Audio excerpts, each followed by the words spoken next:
പ്രിയമുള്ള പ്രേക്ഷകരെ, നാം ഇവിടെ ചർച്ച ചെയ്യുന്നത് നിങ്ങളുടെ നാളെ എന്ന ജ്യോതിഷ വിഷയം. നിങ്ങളുടെ നാളെ കർക്കിടക മാസം 2-ാം തീയതിയാണ്. അതായത് 2025 ജൂലൈ മാസം 18-ാം തീയതി. എൻ്റെ പ്രിയപ്പെട്ട പ്രേക്ഷകർ, കർക്കിടക 1-ാം തീയതി ധർമ്മദൈവ സങ്കേതത്തിലൊക്കെ സന്ദർശിച്ച് അവിടെ ധർമ്മദൈവങ്ങളെ പ്രീതിപ്പെടുത്തി കാണുമെന്ന് ഞാൻ കരുതട്ടെ. നമുക്ക് നമ്മുടെ ധർമ്മദൈവങ്ങളെയും മറ്റ് ക്ഷേത്രങ്ങളിലും ദേവതകളെ ദേവതകളെ ആരാധിക്കുവാൻ ഏറ്റവും നല്ല ദിവസമാകുന്നു മലയാള മാസം 1-ാം തീയതി. നാളെ കർക്കിടക 2-ാം തീയതി തൃശ്ശൂർ സൂര്യോദയം 6:14, അസ്തമയം വൈകിട്ട് 6:47. നാളത്തെ ദിനം വെള്ളിയാഴ്ചയാണ്.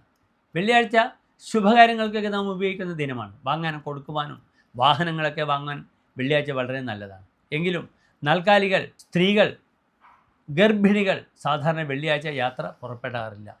നാളത്തെ നക്ഷത്രം നല്ല നക്ഷത്രമാണ്, അശ്വതി നക്ഷത്രമാണ്. അശ്വതി എല്ലാ ശുഭകാര്യങ്ങൾക്കും നാം ഉപയോഗിക്കുന്നു, മരുന്ന് കഴിക്കാനൊക്കെ. കാരണം നക്ഷത്രത്തിൻ്റെ അധിപനായ ഗ്രഹം അശ്വിനി ദേവതകളാണ്, അത് മെഡിസിൻ ദേവതകളാണ്.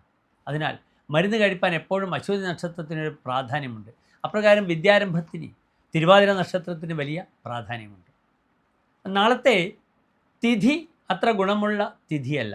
വാങ്ങാനും കൊടുക്കുവാനും അല്ലെങ്കിൽ സാമ്പത്തികമായ ഗുണം തരാത്ത തിഥിയാണ്.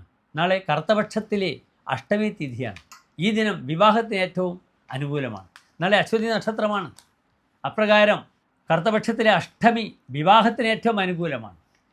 കൃഷ്ണാഷ്ടമി എന്നാണ് പറഞ്ഞിരിക്കുന്നത്. നാളത്തെ രാഹുകാലം എൻ്റെ പ്രിയപ്പെട്ട പ്രേക്ഷകർക്ക് അറിയാം. 10:30 മണി മുതൽ 12 മണി വരെയുള്ള സമയമാകുന്നു രാഹുകാലം.